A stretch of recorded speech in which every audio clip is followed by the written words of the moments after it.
Welcome to AnimEighties, a retro anime review comedy podcast. These episodes contain spoilers and adult language, so stick around if you're cool like that.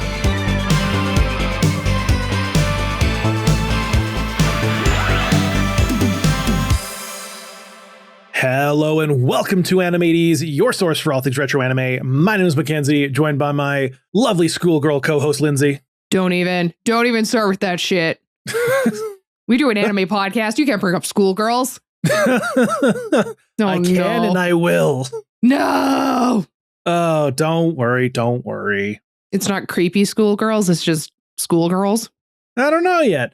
It's been a while since we've done a bona fide genre-defining, era-defining TV classic. Okay.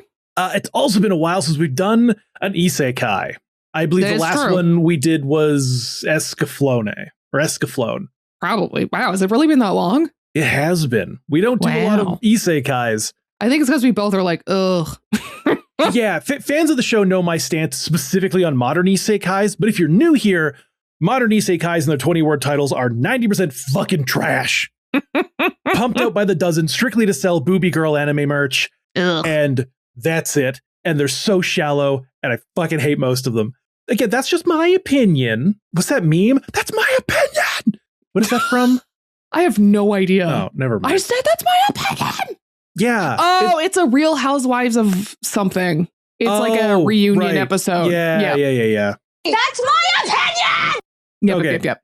Not related at all to what we're watching today. No, thank goodness. Could you imagine an isekai Real Housewives mashup? I would hate everything.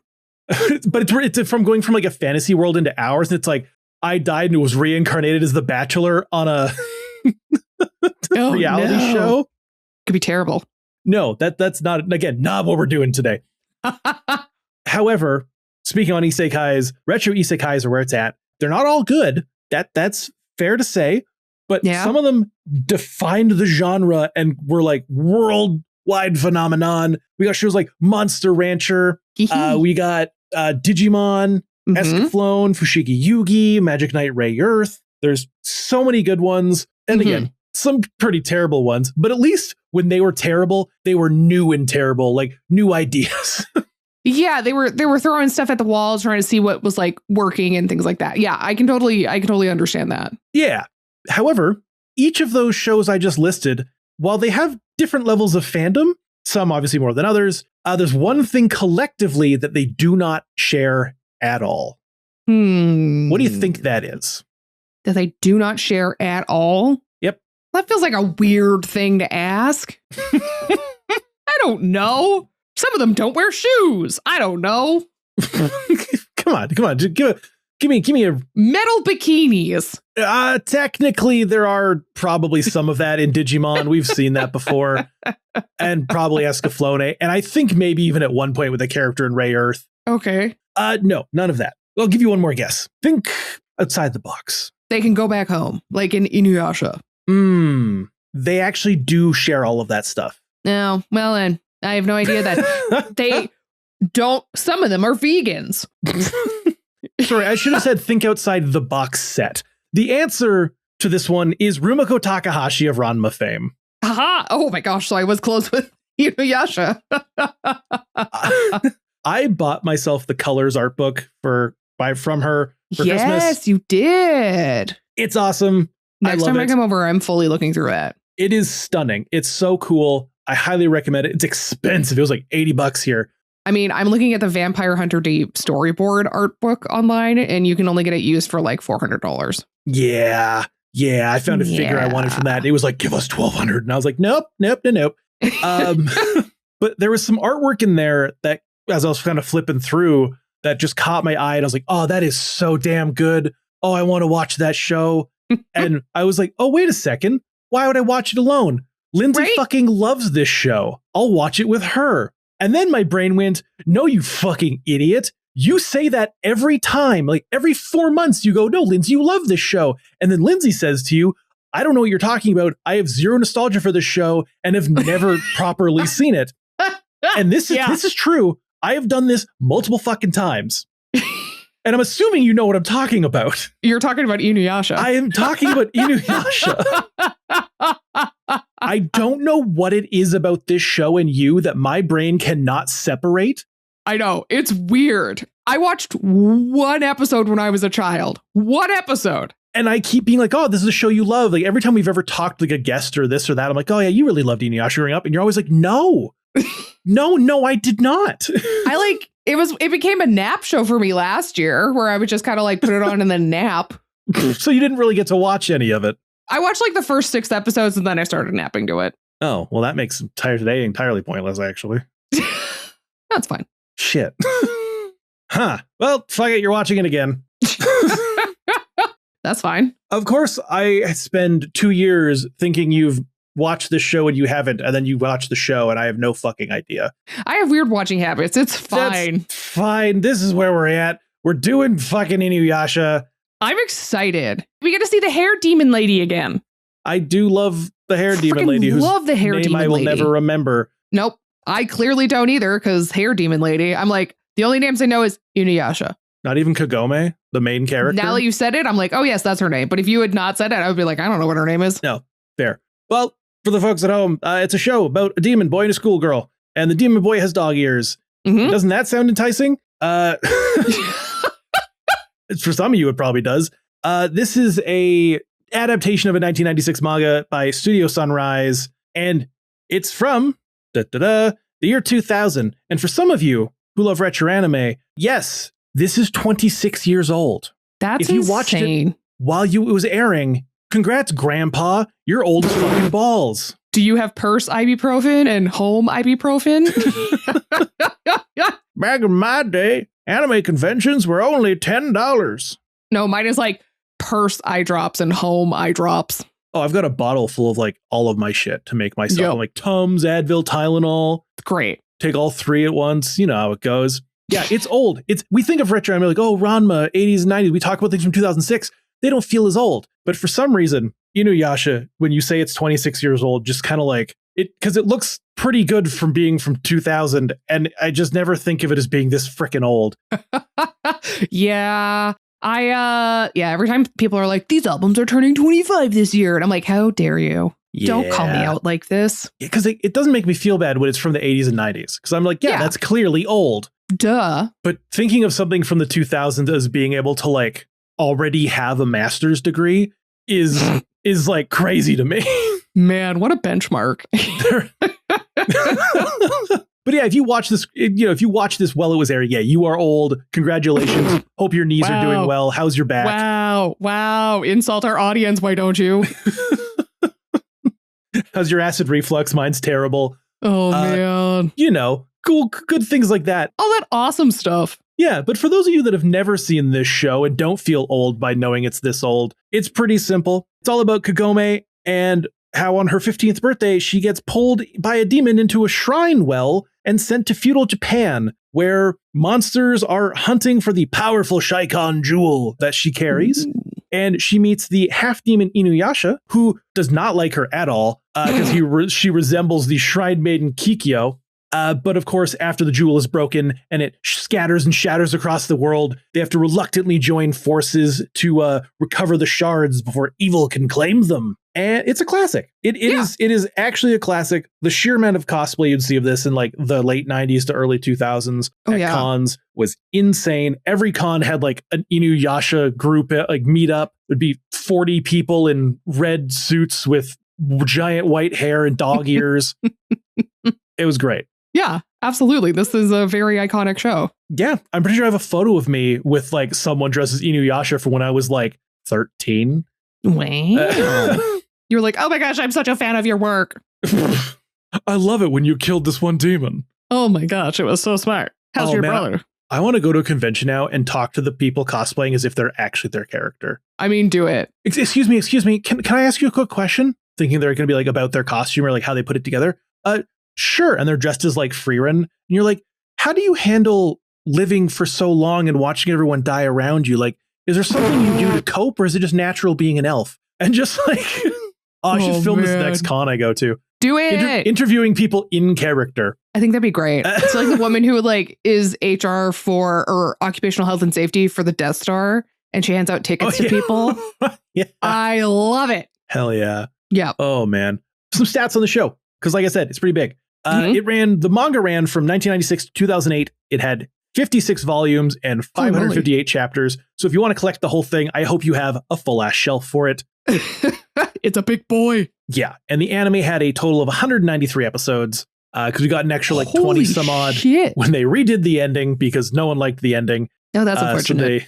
What is with Rumiko Takahashi and like endings of the anime? I don't know. Yeah. They just really struggle with it, apparently, in the anime. Yeah, I guess so. Apparently, though, this was actually supposed to be a shorter series than Ranma, but then its popularity far exceeded Ranma's. Man, and that's like crazy. North America like a fucking truck, and she was like, fuck it, we ball. I guess we just keep rolling with it. Just, rolled with it for a long ass time. Well, get that coin. Like, it sold about 45 million copies, which is pretty big. The 4 films were like $30 million in Japan in the early 2000s. And DVD sales in North America sold over 1 million copies. Wow. Which is pretty dang good. That's really good for an anime. Holy shit. Yeah. And of course, there's merch and everything, which is still produced. You go to a Hot Topic, and there's probably going to be an Inuyasha shirt. Oh, there. Yeah. Like the legacy of it like still goes on today. Yeah. In fact, no, of course there is. I almost bought one like a few weeks ago. Just because it was a gray shirt with the characters on it, but Inuyasha was surrounded in pink glitter. Oh, and you hate glitter. No. The glitter wasn't coming off. It was like one of those like embedded in the print styles. Oh, okay. I do hate fucking glitter. It's the herpes of crafts and it never leaves you. It's an unstable substance. But I was like, this is hilarious, but they didn't have my size. And I was like, fuck it, I don't care that much. No, that's a shame. But yeah, it was a big one. I'm kind of surprised it took us this long to get to it. Yeah, I don't know. I don't know why we haven't. It's just kind of been like, I guess we've always just been like, yeah, Inuyasha. Blah, blah. Obviously, we can't just do the classics every episode because there's only so many classics you can get through before we would have ran out. We need to throw in the weird bullshit and the crap and the hidden gems and all that stuff. Yeah. To be able to survive. However, even though it has a whopping 193 episodes, I will not be adjusting your watch count to make up for that. Thank goodness. So don't worry. Instead, this week you'll be watching a cool 4 episodes. Perfect. Nice, simple, and easy. I highly recommend those of you listening to our part 1 if you're subscribed to our Patreon, which, by the way, if you go to patreon.com/AnimEighties and sign up for free or on a paid tier, you get our part 1s like these early, so you can watch along with us and react in somewhat real time. Yeah, you don't get spoilers, I guess. Yeah. Yeah. And if you are going to be watching this applies to you too, Lindsay, I suggest doing it like a Saturday morning cartoon sesh. You know, really get into the vibe, get on the couch, get a little blanket, grab your stuffed toy, grab like a little snack that you'd have on a Saturday morning before the parents wake up. Don't be like me and have the snack that I would eat because it is not in any way enjoyable for most people. Oh, yeah, it was like a sleeve of crackers or something? It was a sleeve of saltine crackers. Wow. A whole sleeve of just dry, pasty crackers. Love it. Get rid of all that saliva in your mouth. I can't believe you remembered that. I don't know why I remember that. I don't think I've talked about that since we did the Pokemon movie. I know. I don't know why I remember it, but I do. It's because I listened to you. Wow. Oh, thank you. I feel so seen. Good. It's not a good snack for the mornings, but kid me absolutely loved just downing a sleeve of crackers. Just your premium pluses or something. It's exactly that little red box. The square crackers. My dad would keep like boxes of those on hand because he knew when it was his weekend that I'd be going through a whole shitload of those. Hell yeah. But yeah, get yourself cozy. Pretend it's a Saturday morning. You're watching Teletoon or Cartoon Network. And, you know, maybe, I was about to say maybe wear a wolf tail, but that's Don't do that. Don't encourage people to do that. Just get a wolf butt plug and really get into character with the show. No? No. Don't listen to Mackenzie. He has terrible ideas. I have genius ideas. Look, we're going to get a sponsor and it's going to be a butt plug company. Oh, okay. Or that. Honestly, look, if anyone working at Bad Dragon's listening right now, I will take a cash sponsorship. I will do an episode. I'll take a product sponsorship. I don't even care. I will do an episode where we compare the things that you carry to what we think would match different anime characters. I'll do it. Ooh. Fuck it. You give me money, I'll do it. Yeah, I'll do a product review. I don't even care. Whoa. No. No, we're not doing Patrick and product reviews on the podcast. I'm shutting this shit down right now. That is a hard fucking It'll be for no. Patreon only. And it's we'll a add it to video. we'll add it to our OnlyFans. Oh with my our video God. girl lonely nerd videos. Oh my God. This is horrible. I'm going to go push us down a well so we can just go watch this fucking show. Yeah, I think this conversation needs to be pushed down a well. Because it's gone too far and I need to go back to being in That's what I'm going to say when I do my Bad Dragon review.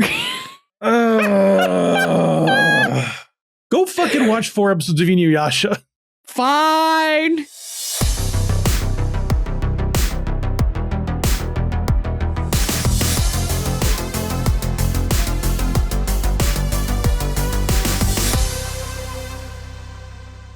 And we're back from watching 4 episodes of the anime classic Inuyasha. And I have to ask Lindsay, was this an Inuyasha or Inuyasha? Oh my goodness, that was excellent. This was, it's good. I understand why people love it. I mean, it's Rumiko, so I enjoyed watching the 4 episodes again, even though I've seen them before. Let's not get back on that bullshit. No, but it was fun. I forget how much I love Yura's design and how good it is. Yeah, it's so simple, but it's just lady. so hot. Oh my gosh, it's so good. And her like red eyeliner. Yeah, no, she's beautiful. I wish I looked like that. I am so far from it though. Me too. Don't worry. Oh man. Just got to get myself a bob instead of a mullet. Yeah, that's the only difference. Oh man. Yeah, no, this was, I mean, it was enjoyable. It's an isekai that has a little bit of a twist to it where she can go back and forth, which is always fun. It's also really funny because it's, again, we watched the dub, so it's all the Ranma voice actors. Yes. And it's just fun hearing their voices do different like emotions and stuff, like, you know, Inuyasha and Ranma. Inuyasha's just a sassy little shit. So is Ranma, but Inuyasha's more of like an actually angry. He's like an asshole. Yeah. Yeah. It definitely holds a darker vibe than Ranma. Mm-hmm. It's not Rumiko's darkest series by any means. No. But like there's only an 8-month hiatus between Ranma's manga ending and this one showing up. Wow. So I'm sure it was a bit of a shock. She was like, I can't stay not busy. I was looking at her IMDb. She has had a new manga come out within 1 to 2 years for her whole career. Man, after girl the previous can't one. take time off.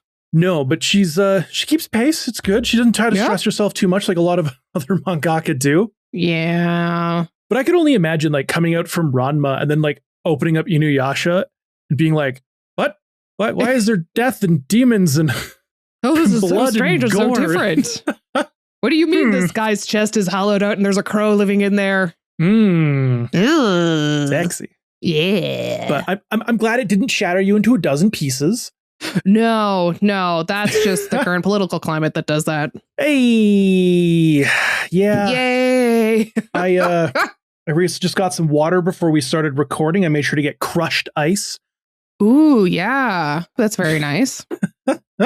As I already said, for 2000, it looks pretty dang good. Yeah. Especially for a show that gets like 190 some odd episodes. That's insane how many episodes this thing has. And like movies and all that fun stuff. Holy moly. And one of the things I like about the fact that it's so many episodes is that it's also not episodic. Like we will cut a baddie fight in the middle and carry it through to the next episode instead of just being like, all right, we're done. And that's it. Like, it's not like this. We don't get one single storyline per episode, which sometimes can work. But in this one, it's like we're in episode 4. We haven't had any filler yet. It's been all action and lore beats. Technically seen 3 villains. But yeah, I guess you're right. Because we have Centipede Lady, then we have Crow Guy, and then we have Yura. Yeah. And one of those was over. Like, the story has continued on through multiple episodes. We saw certain characters across 2 episodes twice. Mm-hmm. Which I mean is nice for us in this day and age, but man, back in the day of cable, ugh. Well, that's why it was effective, is because you're in the middle of this battle and it's like, okay, a lot of anime, it was like, all right, we've finished the episode and what needs to be done is done. Like Sailor Moon was often monster of the week for every episode. Mm-hmm. There was very few cliffhangers per se in Sailor Moon week to week. Yeah. This one, it allows you to have cliffhangers, which is nice. Man, just like making sure you don't ever miss You're Always Home Friday nights on YTV. Yeah.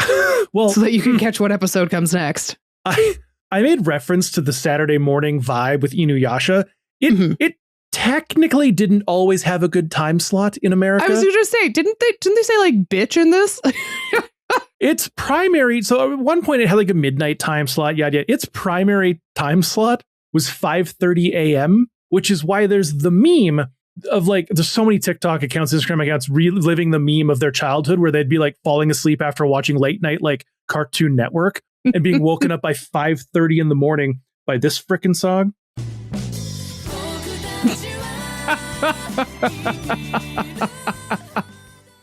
It is fun watching you lip sync to that. Thank you. And she's like, huh? What's going on? And it's true. You would 100%, because I don't know if you had a TV in your room growing up. Nope. I had a TV in my room growing up. Oh, rude. Yeah, my parents weren't cool. I had a TV in my room, and yeah, sometimes you just like be hit by that in the middle of nowhere, and you'd be like, oh, I'm awake. What's going on? See, Inuyasha's a nap show. Yeah, that's pretty fun. I mentioned it looking good. Obviously, we've already talked about the fact it's done by Studio Sunrise. They've got a big category, a big catalog that looks pretty dang good. Because they also did Bebop, didn't they? It was a partnering with Sunrise and Bandai Visual. Okay, yeah, but primarily done by Sunrise. Mm-hmm. They're also going to be handling the adaptation of her current manga, Mao, coming out, I believe, later this year or early next year. Oh yeah, that one looked cool. It is cool. It's girl goes back in time and finds Demon Boy, but it's different. How original. What a new take from Rumiko. It's not feudal Japan. It's something else. And it's like, he's a detective or something. And he's got I don't remember the whole thing. I haven't read it yet, but it is on my watch list for reading. But interestingly about Rumiko is that she doesn't play favorites with studios, because all of her remakes are being done by different studios. We've got, God, I can't remember which one did the Urusei Yatsura remake, but they were a different studio. Ranma's Mappa. This one's going to be Sunrise. I think that's a good choice, because it means things have a different vibe and tone from other versions of things. Yeah, you get different interpretations of your work that you may not have like seen when you were originally creating the IP. Like, I wouldn't want Mappa doing Mao in the way that Ranma's done. It would not different tone, different good. Vibe. Or like an Inuyasha remake done in the Ranma style. Do you think they would remake Inuyasha? I mean, we're getting a Dragon Ball remake from a series that came out a decade ago. So weird. It's a bunch of bullshit. There's a new series coming, which everyone's stoked about, but they're also redoing the other one. I'm not getting into that on this right now. That was making me annoyed. What? Your special interest? We're not going to get into it? I think they would in like 10 more years, maybe. Yeah, but it has been 26 years. However, there is actually a sequel to Inuyasha. Has there? Yeah, it's called Yashahime, Princess Half Demon. Oh, interesting. I didn't know about this. I only learned about it a few years back, but it's about... I was going to say, I mean, it's not a surprise that I didn't know about this. I'm not really up to date on anime stuff. Fair. It's about Inuyasha's half-brother's daughter getting separated when she's young from her twin, and she somehow ends up in the modern time and gets raised in the modern world, and then eventually finds her way back into feudal Japan again, and shenanigans go down because her twin's now a demon hunter. Someone yeeted her into that well. No, it's something to do with like tree. Oh. Like the tree of time or something. I don't know. I don't know exactly. Apparently there's more than just the well that can send you back. But there's just different spots. Yeah. But it's set something like 14 years after the end of Inuyasha. Interesting. So there's that. I don't know much about it other than what I just said. So couldn't give you any more stuff on it, but it is technically there. Okay, cool. Good to know. The main voice cast. Like you mentioned, there's some Ranma stuff. But they don't really have too much else going on. No, I don't think so. Because I'm pretty sure Brad Swale is in this series at one point. I feel like I remember hearing his voice in it, but I also could be 100% wrong. That I have no idea. All I know is that... Let me Google it right now. Okay. Let's find out. Yes, he was Mari Nobunaga in Inuyasha? I don't think that was in the episodes we watched. No, it definitely was not. That doesn't. Oh, yes. Okay. Yes. It was like a young samurai that I thought was a girl, but it's not. Yes. Okay. I do remember when I did back in the day watch more Inuyasha while I was napping. He was in it. Yes, I do remember. Well, the main dude, Inuyasha, is done by Richard Ian Cox. Okay. And doesn't have that big of a resume. He was the second voice of Ranma. Other than that, for things that would pique our interest, not a lot. Kagome's voice actress, Monica Story, has an even smaller anime resume. Oh, wow. She played Videl in DBZ. She was the human girl from Hamtaro. Oh, she didn't really have much of like an actual like voice acting career per se, like en masse. She retired. And then when they were like, all right, we're coming back for the final 26 episodes of Inuyasha, she said no. Oh, wow. Really? She was like, I'm retired. I'm done with this. There were some rumors that she didn't want to come back. She had too many negative experiences with fans at conventions. Oh, that's and really just wanted to let this pass. Come on, and as someone who has watched anime fans interact with voice actors at cons, I get it.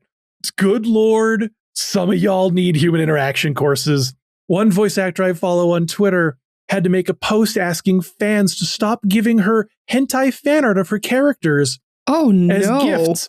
And some people got mad at her, calling her ungrateful. Oh my gosh. Bruh. Oh, that's insane. Insane. No. But yeah, do you like the intro song? No. No? It's boring. we got the here's the thing. I like it because it's like an orchestral piece that you'd find at the start of like a movie. Mm-hmm. So I find that cool. However, the Japanese intro actually has like vocals and lyrics and everything, and it's a banger. But we do get there's like 7 different intros because there's 7 seasons, so there's a bunch of options. But the one for this with the dub that we watched, for the version we watched, it's not that exciting. No, but I like it. Again, it's no Tommy February 6th. Oh my gosh, can't win. Listen, the day someone does better than Tommy February 6th, then I'll start talking about that song. Tommy February 6th speak English? I have no idea. I think she might. Because, I mean, if so, maybe we can get her on the... Oh my gosh, Tommy February 6th, you have an open invitation to come on the show. I would love to talk to you about pop music. Oh, man. As for the show itself, Inuyasha and Kagome, do you like them as characters? I think they offer a nice balance to each other. I mean, they are very much just Ranma and Akane. They are both kind of dumb idiots. Reskinned. I'm like, here's the thing. I love them. They're great. They're just both kind of dumb. Yeah, 100%. Because I'm like, oh, I like them because they both kind of teach each other things and blah, blah, blah. And I was like, that's literally what Ranma and Akane do. Yeah, you're not There's wrong. just dog ears in this one. Yeah, they get smart when they need to be smart or whatever. But there's just some things that Kagome says that just makes me tilt my head like a dog. It's like Inuyasha? Yeah, she gets cut open and the jewel flies out of her guts. Doesn't react to the fact she's getting cut open. She goes, oh, a jewel came out of my body. I wonder if that's the one they're looking for. And I'm like, girl, what the fuck do you think it is? Yeah. I mean, she I guess asks when you're a lot in of basic questions. Maybe it's just that thing where it's like when you're in a point of high stress, your brain is just like, I forgot how to work. I mean, you know, maybe, but man, she does not react to things well at all. And by that, I don't mean she's freaking out. I mean, she's not reacting. I mean, that's fair. Everybody reacts differently to dangerous situations. Who are we to judge? Oh, no. I'm not saying, again, that it's bad. It's just so funny watching her just be like, oh, I don't think I'm in Tokyo anymore. Anyways, on I go. Yeah, Toto, we're not in Tokyo anymore. And I was like, really? You don't say? You climbed in a full city. You came out in the countryside? After a centipede lady kind of attacked you? Okay. Yeah. All right, girl. Oh, man. Yeah, it is just like, yeah, it's literally just reskinned Ranma without the gender swapping. And just in a darker, Japan. more dramatic tone. Yeah, absolutely. Oh, man. It's no mermaid scar, but you still need to do that. When I mentioned I have things prepped, a lot of the stuff I have prepped is Rumiko stuff. Fire Tripper or whatever. I got that, Meizani Koku, yada, yada, yada. Yada, yada, yada. I almost did Mermaid Scar for Halloween. It's a good option. I know. It's a good But then option. instead I went with Dawn Dracula. Hell yeah. Oh man. Oh, Yep. man. No, But, it's great. Yeah, let's jump into Hop right in it. episode 1. I actually don't. I've realized that we used to say the episode titles. I did not write down the episode titles. Well, that's what I'm saying is we haven't done episode titles in a long ass time. Mm-hmm. I was like, for this one, I'm gonna do it. All right. All right, you do it. episode You 1. say the titles. The girl who overcame time and the boy who was just overcome. Wow. Great. Oh man. Yes. We had to start out with our, initial exposition of Inuyasha getting chased.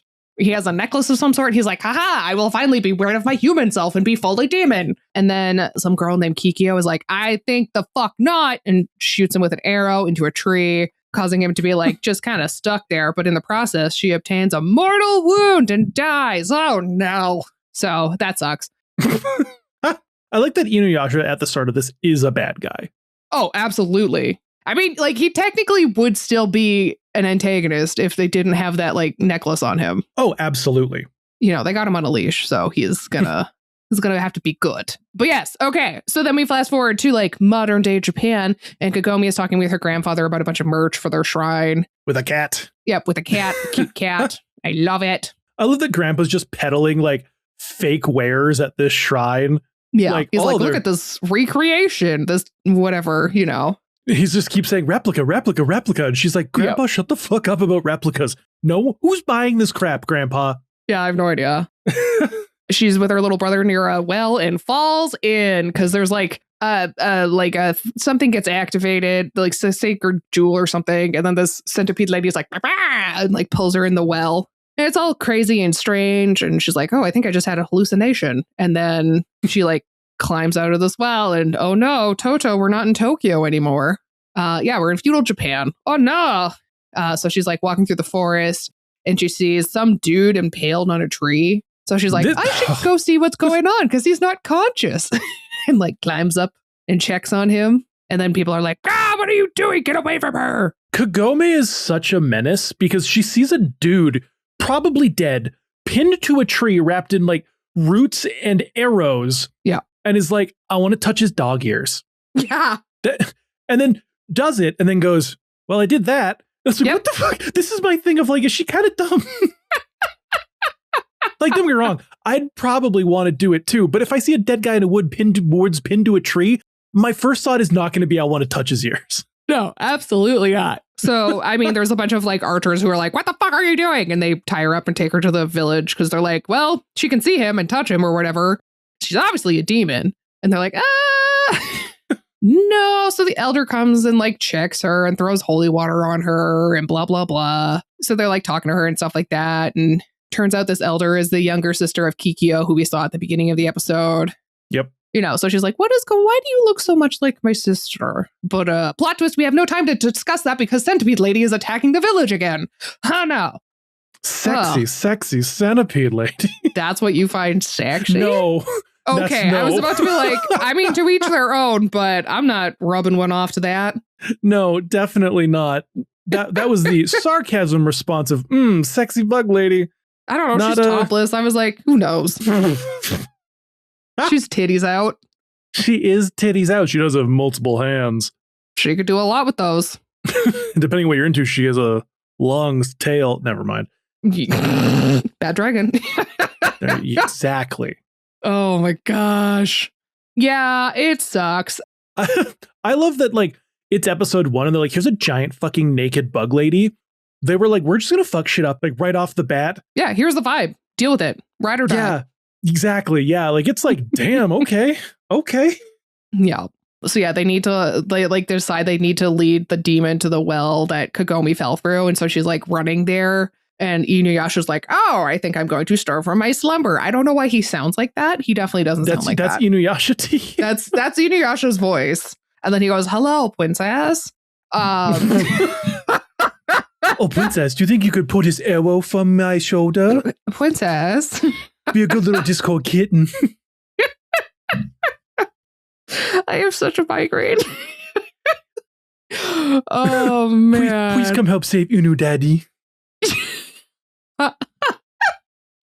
Be a good girl for me, princess. Oh my gosh. And pull this arrow from my chest. Magome? So yeah, basically Tip's fedora. Oh, this is incredible. Could we please do a short where we just have super cut like Inuyasha with just our voices saying things? Photoshop a little fedora on him. Done. Look for that on YouTube. Oh man. But yes, basically Inuyasha tricks Kagome into like removing the arrow so that he's like, I can help you. And so he does, and then he tells her to give her the jewel. But instead this demon lady swallows the jewel. This should be terrifying as a child watching. First off, giant bug lady, but also it starts shedding its skin into this just like horrible fucking creature. Oh, I definitely watched this show, like that one episode that I've ever watched. I definitely watched it when I was way too young. And you're just like, oh no. Yeah, because literally Inuyasha just bisects this demon, just straight up bisects her. Yep. And they're like, quick, we must get the jewel from her. And they do, and they're like, yeah, this is great. And then Inuyasha is like, surprise, bitch, I'm the bad guy. And that's where we end the episode. I love that her inner monologue is like, oh no, he's not the hero. He was the bad guy? As a million people have been yelling at her like, don't release him, don't release him. Yeah, right? Girl. Well, we had to get this plot going somehow. At least Akane would not have done something like that. Yeah, it's true. But, well, here we are, because now they have to battle Inuyasha because he's being an asshole. In episode 2, Seekers of the Sacred Jewel. Ooh. The elder is like, haha, surprise, bitch, here's a necklace, and throws it on him. And then is like, Kagome, say the magic word. And she's like, how do I know what it is? She's like trying to figure it out. And what is this phrase? Well, it can be anything you choose. And what does she choose? Sit, boy. Incredible. Iconic. Now, sometimes you can just say sit, sure. But like, sit boy is so much more degrading. I love it. Oh, yeah. And here's the thing. It doesn't just like make him stop. If he's flying 30 feet in the air, it causes him to come crashing straight down to the ground instantly. I love it. Knocks him down a few pegs. It's so funny. It reminds me of Oolong from Dragon Ball. I don't know if you'll remember this. And the pee-pee candy. And when someone yells pee-pee, Oolong gets diarrhea. Oh, yes, I do remember this. And he'd just be like, I don't know, Goku. What are we doing here? I can't do my Oolong anymore. Wow, we've lost the Oolong. Hold on. I got this. Goku. Yamcha. No, I can't. I can't get. I don't know. It was close. Inuyasha. No, I can't. I don't got it anymore. I'm glad they didn't do that for Inuyasha. I'm glad he just like literally has to sit. Because it would not be the same show if we just kept giving Inuyasha diarrhea the whole time. I'm glad we don't have a diarrhea joke. Sit on the can, boy. Oh my gosh. Oh, I don't know. But yeah, later we're back at the village, and this old lady drops some exposition while she's bandaging up Kagome. Kagome? Yeah, Kagome. Kagome.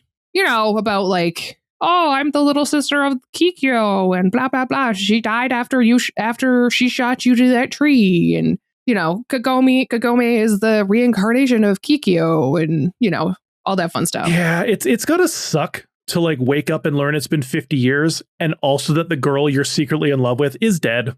Yeah.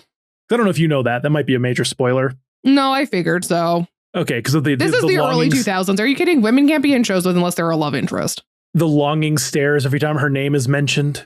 Exactly. I was able to pick up on it. Okay. Lovers at war. Oh my gosh. Yeah. Huh? So yeah, like then there's like some scenes where they're trying to like Kiki or Kagome is trying to like olive branch and fun like stuff like that. But then we get to later that night, and the demon comes to the village, but Inuyasha's like, get away, shoot. So, yeah, you know, it's just like a bird. He's like, get the fuck out of here. He's like, excuse me, back off, get out of here. You know, we know that there's demons kind of circling the area, but we haven't seen what they've done yet. And then the next day, Kagome is like, you know what? Kagome.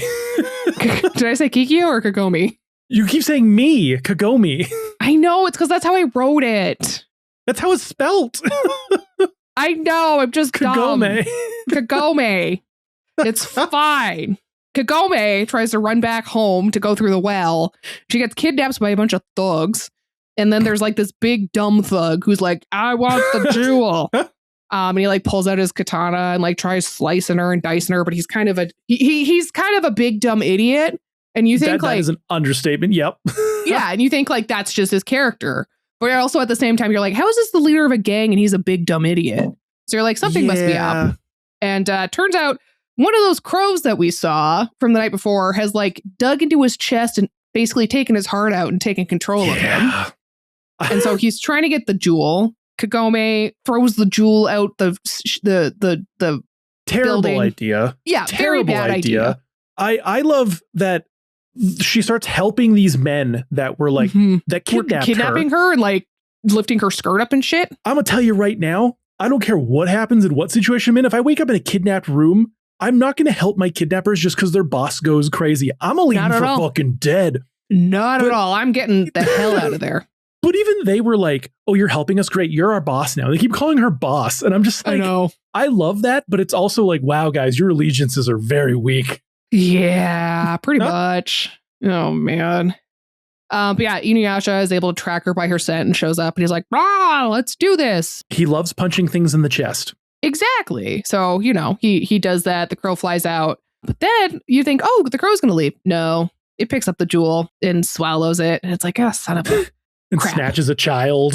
Yeah, snatches a child, you know, and Kagome has to Kagome, I said it right, has to dive into a river and they're like, witchcraft, she can swim. She's clearly a demon, which is hilarious. And they like get her arrows for the first time and they're like, Kikyo is a great archer. So clearly if you're her just like the reincarnation of her, you'll be a great archer as well. No. I love that it's, I know. Like, I love that it's like all set up. She like draws the bow. She's like, Kikyo, give me your strength. And there's just this limp ass arrow, just like, and they like add a little sound effect to it. It's so good. And it's like, that's what I'm looking for. Yep, exactly. You can't get it on the first shot. But she does have a really smart moment later on where she's like, oh, well, clearly if I attach the crow's foot to this, it'll go back to the crow, which will help lead the arrow. Yeah, because like every time a piece of it gets cut off, it's back on. Exactly. So I was like, that's pretty smart. But the only thing is with this is that it shatters the crystal into like a bunch of different shards and scatters them all over the place. That's what happens when you nat 20 something, carrying something you want. As a DM and my players are like, I'm going to recklessly shoot at this thing and they nat 20 it, you're probably going to hit the exact thing you're looking for. Yeah. It's a what they would call in Vampire the Masquerade, a messy critical. Ooh. Can you tell I've been listening to a Vampire the Masquerade? I can. I can. I do have to say, though, from a storytelling perspective, having Kagome be the one who shatters the jewel is a really good choice, because even if she doesn't want to have the ownership, as we learn, you know, in the next couple episodes right away, it does create like a personal reason for her to stick around in the long term, because like, it's kind of your fault. Yeah, you kind of made a mess. But now that Inuyasha has the collar on him, he's not too big of a deal. You could have gone back home and been no big deal. But now that you've shattered the fucking jewel, you kind of have to deal with this shit. Yeah, exactly. And we kind of, you know, see that in the next episode, episode 3, which is titled Down the Rabbit Hole and Back Again. Man. But yeah, so the next episode kind of starts with basically him trying to steal the shard while she's bathing. She gets like really pissed and she's like, I'm going back home. You know, she decides to go back, and it's very funny because she does. And her grandfather was like, well, you've been gone for 3 days. So we've closed up the well entrance and we've put a bunch of spirit wards on it. So you're never going back. Nothing's ever coming out. And we're fine. It's very funny. But while this is happening, the elder gets called away to go deal with something in the village. And we see that this woman is being controlled by puppet threads. What?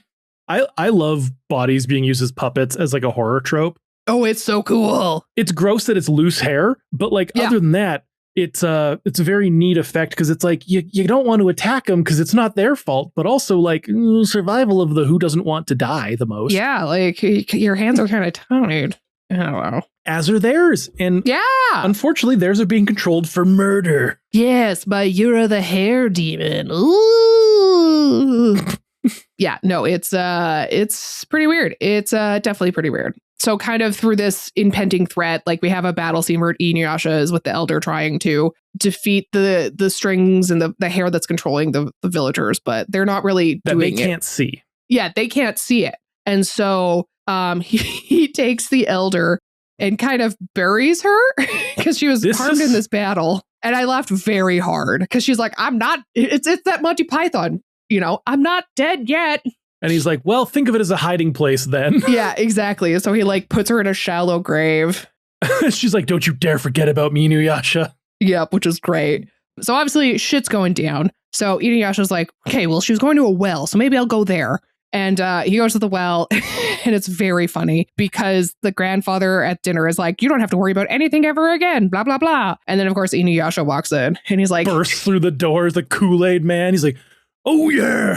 He's like, I need you. And he's like, I had spirit wards over there. You couldn't come through. And he's like, well, sorry, old man. Just holds it up. He's like, these are fucking broken, dude. These didn't work.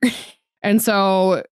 in order to get Kagome motivated to go back, Yura sends some hair demon Shazam stuff. I don't know why I said Shazam through the portal. And she's like, oh shit, I need to go back and defeat her because my family's at risk. So that is what happens. It sucks. Oh, I guess we were already at episode 4 with that.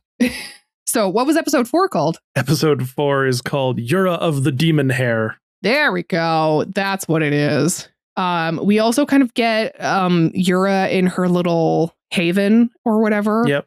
Stroking her red skull. Oh, man. So, time properly for Yura, the best babe. She's so good. Didn't watch too much of this as a kid, but she always stuck out and definitely helped to define many adults' tastes in women. Oh, this is the only episode I ever saw, and it definitely awoken something in me. Yeah. It's actually only around for 2 episodes, but man... I love her hair. I love that outfit. The lines of how it's like, I'm just thinking about it from like a design point of view, and like the cut of the lines, the belt, the like, it's all just looks so good. It's an example of being so simple, but yet so effective. Mm-hmm.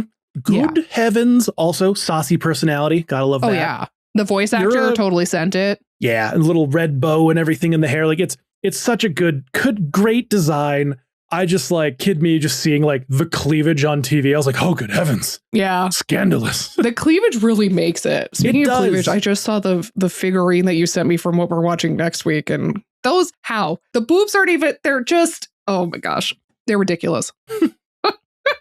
Look out for that next week, folks, because we're getting back into sexy territory. Next week, there's going to be boobs. Big, jiggly boobs. And it's not me bringing them. No, it's weirdly me bringing it. Oh my gosh. But yeah, Yura's incredible. I love Yura. Oh my gosh, amazing. And she's just like so kind of like crazy. Just combing a skull. So I meant to bring this up in episode 3 and I totally forgot because there's a scene where she's bathing, right? Yes. And Rumiko is no stranger to fan service. Look at Ranma, for example. There's a whole lot of that. Look at Urusei Yatsura. Yeah. But there's she was very specific that no panty shots were ever allowed to happen in the anime. Thank goodness. There's even an image from an art book that shows specific instructions she gave to the crew of Studio Sunrise. Oh, interesting. And it says, take care in drawing with an arrow to her skirt. And it says, no matter how rough the action, please do not show her underwear. I appreciate that. Here's the thing. That's not to say that the manga and the anime doesn't have nudity. We see her when she's bathing. Yeah. But that's makes sense for her to be. It's not in a sexualized way. No. And she wanted to make it very clear that like, hey, this is not a panty shot show. We are not going to turn this into a panty shot show. Any nudity is going to be relevant to what is happening in the moment. And that is it. Mm-hmm. And even like there's a little shot from like a quote from hers. And she's like, the skirt is long enough to not show her underwear.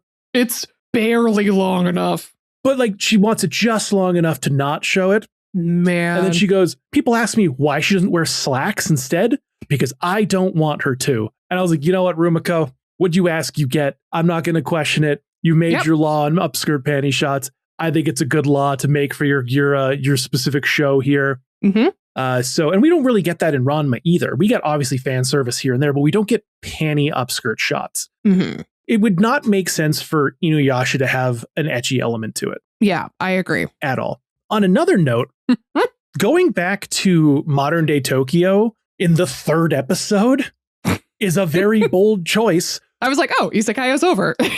well, that's exactly it. Most isekais do not allow you free movement between your home world and this one. Mm-hmm. Even Digimon doesn't allow that until later on in like the 2nd season. So that's very rare for an isekai, but it also allows for like extra drama and tension and like responsibility, and like girl could just fucking stay there. And as we see at like the start of episode 4, when Inuyasha comes busting through the door, which she's like, nope, it's all a dream. I'm just going to tell myself it was a dream and I'm done with it. I'm out. Like she could do that. Most people in isekai don't usually have that kind of option. Mm-hmm. Now, of course, obviously, Inuyasha shows up, but interestingly, the well is never used as like a thing for demons to come through into the modern world with. Mm-hmm. I know that like Kagome can do it because she's special with the jewel, and Inuyasha apparently could do it because he was bound to her or something. But like the demon girl's hair goes through there. Mm-hmm, but not the demon girl herself. We saw the snake lady coming through there as well, partially. Mm-hmm. And so it's like, I wonder why they don't want demons to come to the real world. And the honest answer to that is probably because it would just muddle the story. Yeah, that's probably the... like, it's best to be left alone, just like a special occasion thing for Kagome, because we don't need to deal with the real world and the fantasy world consistently. Like, oh, there's a threat over here. Now we're going to go here. Now there's a threat here. Because it would just take away from the fact that we're in feudal Japan. Mm-hmm. So while it is a little weird they don't do that, I understand. I get it. But here's the next weird question. Okay. This isn't a different universe. This is just back in time. Yeah, that is true. It's just a time wormhole. Yeah, but here's a couple questions. Number one, why is nothing they're doing in the past affecting the future? Number two, why are there no demons in the future? And number three, why is there no magic in the future? Listen, stop asking questions. Just enjoy the weird show with the dog boy. Stop asking questions and poking holes in this. I asked these questions and then I was like, I wonder if the internet has anything. So I was like, Inuyasha plot holes, and every list of Inuyasha plot holes was like, where the fuck are the demons? Where the fuck is magic? And I was like, this is a good fucking question. I think that is a very good question. Because they don't just disappear at the end of this series, because there's the sequel series, and they don't disappear at the end of that, I'm pretty sure. So it's like, what the fuck happened? Yeah, I don't really know. I don't know. It's very weird. But anyways, Grandpa's useless. We got to go back to the world. Yeah, 100%. We got to make sure that, that her family is safe and everything like that. So we go back. And before we go back, Inuyasha takes off his kimono to put on her. And he's like, this is from the Rat King or something. I don't remember. So it'll give you at least some protection, which you're like, oh, that's so sweet. He gave her his code, his Letterman. No. But yeah, basically, like they get... As they're like getting back, there's overlays of the elder laying in the ground, still purring, monologuing about how both of them need each other and they need to work together. How he still better not forget about her. Yeah, that was the best way to end the episode. But yeah, and so we get them rushing to fight Yura, and it's very wild because Inuyasha's like, stay here and stay hidden, and he like goes in and he's like immediately just like caught and all that fun stuff. He can't see anything. Yeah, like he needs her to tell him where everything is. Having Kagome be the only one who can like see certain aspects of this world is a really nice storytelling device because it gives her an advantage over Inuyasha and doesn't just make her like a backstage, like you've never played Resident Evil 4. No. But at one point in this game, you have to carry the president's daughter around with you and she's fucking useless. Like you have to tell her everything. You're like, all right, we're at a puzzle where we both have to press a button. And she's like, what do I do? And you're like, you have to guide her to the button.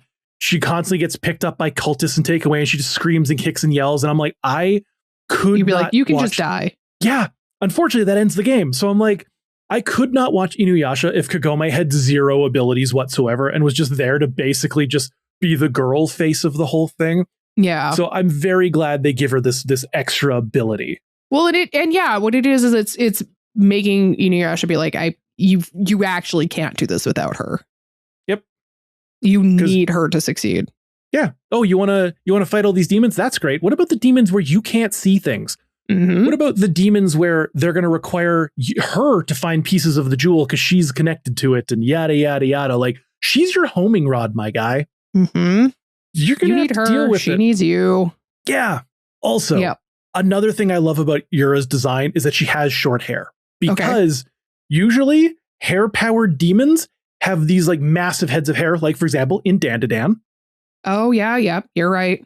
But this is just like a nice cute little bob, but she's got all this fucking crazy ass hair everywhere that isn't just flying directly off of her head per se in the same way that like it usually does. Like there's a lot of anime with, you know, yokai and stuff that have the hair because it's a very common yokai, and it's always like to the floor long. So I like that this one's just like, nah, we're going to keep her cute. Do you wonder if it's because like it matches the comb? Because like What do you mean? the comb is quite short bristled or whatever. Oh, maybe that's a good question, actually. Because she's not an actual demon or whatever, like she's just an anthropomorphized. Yeah, she was being used by the comb. Yeah. That's a good possibility. Yeah, because it is shaped like her hair. Yeah. I like that theory. Yeah, I think it I'm going to works. stick with it. I think that's All right. cool. I don't know. Hell yeah. Yeah, it's great.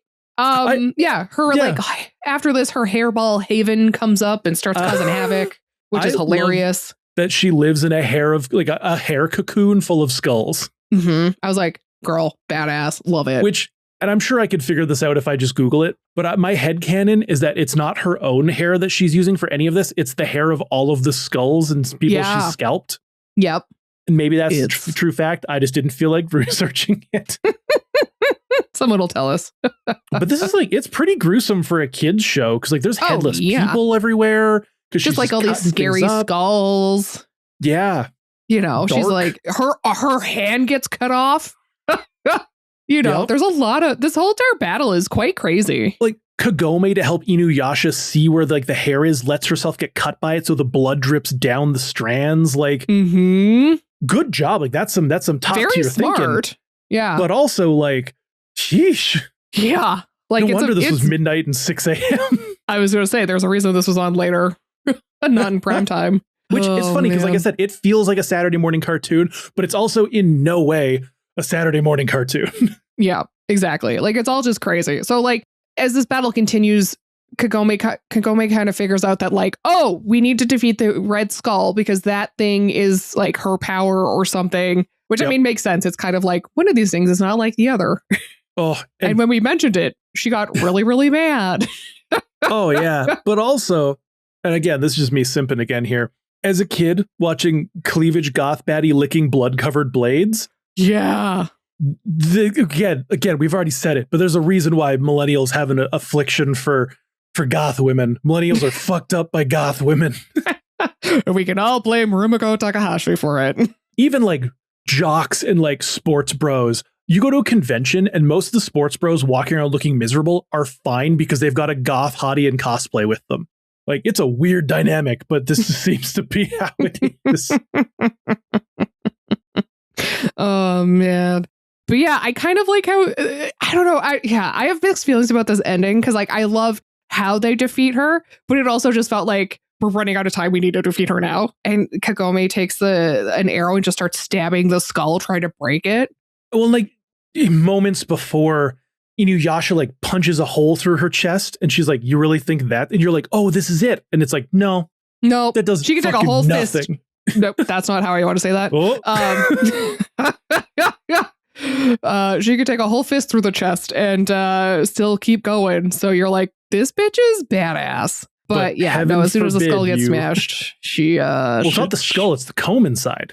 Yeah, it's the comb inside. Yeah, because turns out, plot twist, she's a comb used to comb the hair of the dead, which was like the line that stuck with me since childhood. Because I was like, ew. It's a really gross concept of being like objects that get cursed by like the things they're used for in everyday life. Yeah. And if you're in a world where there's spirits and the like, and you start combing the dead with one single comb, say you work at a funeral home or something like that, eventually those dark spirits are going to start sticking to that because there's all that death energy. And eventually that just happens to manifest as a goth girl.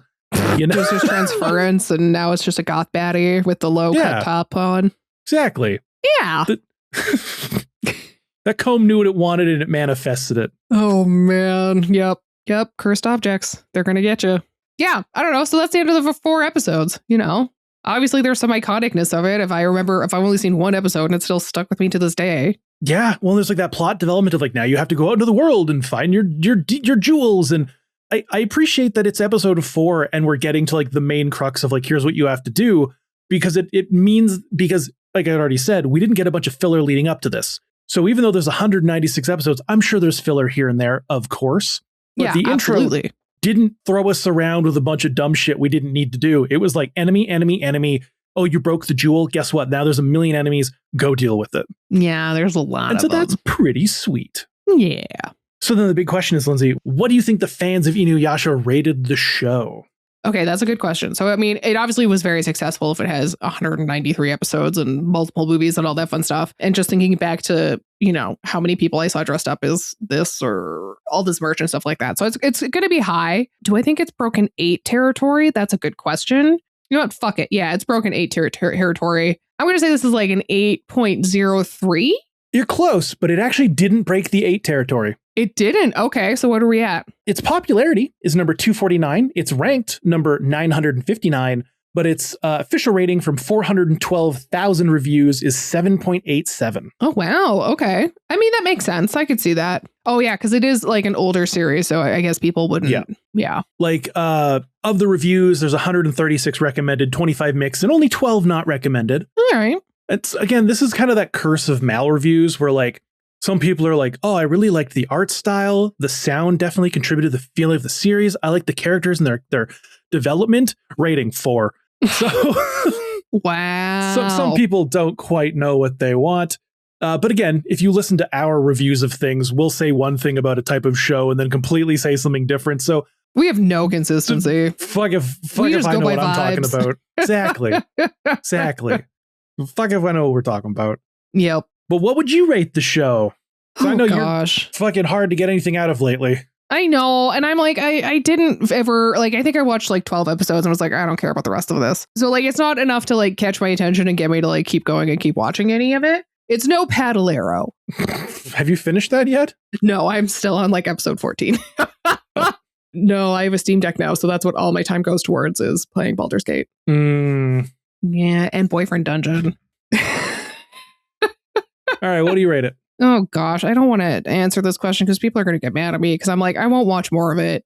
It's not what I'm going to recommend to people. What if they love Dog Boys? If they like Dog Boys and have never seen this show before, which would be very strange, then I'm going to recommend it to them. Okay. But yeah, I don't know. For me, it's like a 6.5.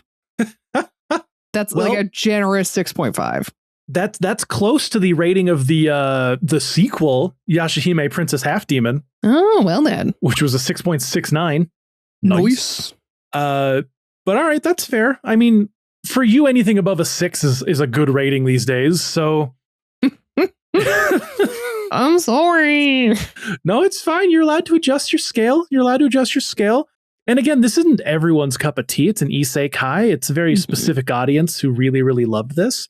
So that's fair. I still think it's in the 7 range. I don't think it cracks an 8 for me, but it's definitely in a 7. There's a lot of hot baddies and cool characters as the story goes along that I found from my research. I'm probably going to throw it on in the background to get a little further into it. That's fair.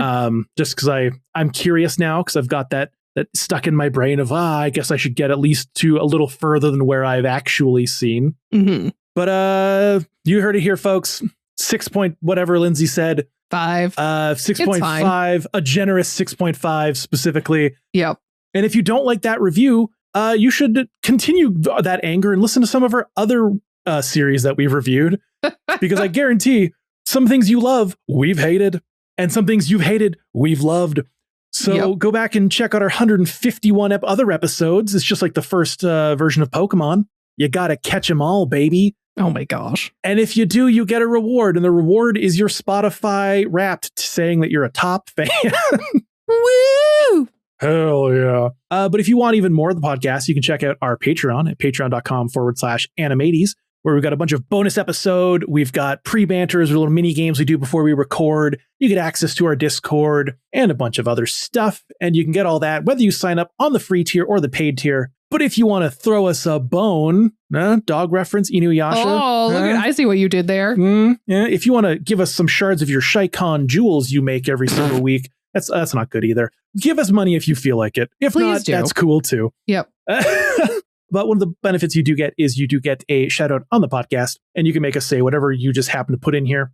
And we're going to do that right now, starting with our supporting characters, which is Eric, Mushishi13, Aladoris, and Hey Say Home. Moving on to our retro cuties, we've got Lexi Reloaded with another Matrix reference. Ooh. The Lesbians. Love them. Jake Peralta with that.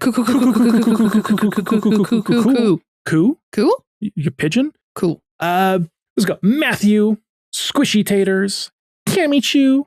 A deep, sexy voice says relax. Wow, that's exactly how it sounds. I've always done deep ones. It's never been good, so that's what we're going for now. You're going for like a Rat King of New York. There you go. Yeah, exactly. Waking up at 3 a.m., Carly J. Jepsen grabs her idea journal and scribbles NASDAQ, Genesis, Evangelion, Gendo equals crypto.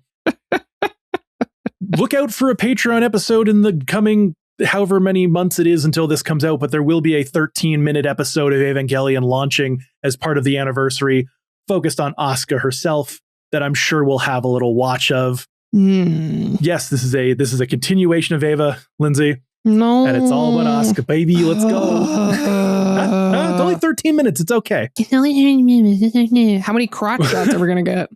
I don't know. Depends on how Anno's been feeling this last decade. Mm-hmm. Infinity Bandana managed to walk 2 miles through the snow while sick with the flu. Moving on to our Chibi champions. We've got Gasidic. Misaka had more than 10,000 serial experiments done to her and her sisters. That's way more than Lane. That's so many more. I know. God, poor Misaka and your siblings. Man, she went to like the 9th protocol with that many experiments. Taking us into the 2200s. She's in the year 3008. There you go. And we end with the Swamp Wizard himself. Yeah, patreon.com/AnimEighties to get access to all that bonus stuff. And also make sure to check out our YouTube channel for a bunch of YouTube shorts and funny videos that we do. A lot of tier rankings, a lot of me making Lindsay blindly rank the hotness of anime characters and the like. We've got a couple dozen of those, maybe 3 or 4 dozen of those. So make sure to go check them out. And yeah, we will catch you next week when we do get back into some boobies. Oh my gosh. Titties. And it's just, when you told me what you wanted to do, and there's a reason why we pre-discussed this, folks, you'll find out soon. But when you told me you were going to do an ecchi, it blew my fucking mind. Yeah, it was. Hamada. It'll be interesting. Oh man, it'll be good. Can't wait to talk about that one. Yep, can't wait to talk about jiggle physics and all that fun stuff again. Hell yeah. We'll do that next week. So make sure to subscribe, like, and comment, and hit us with a review. And we'll catch you next week. All right. See you next Tuesday. Goodbye.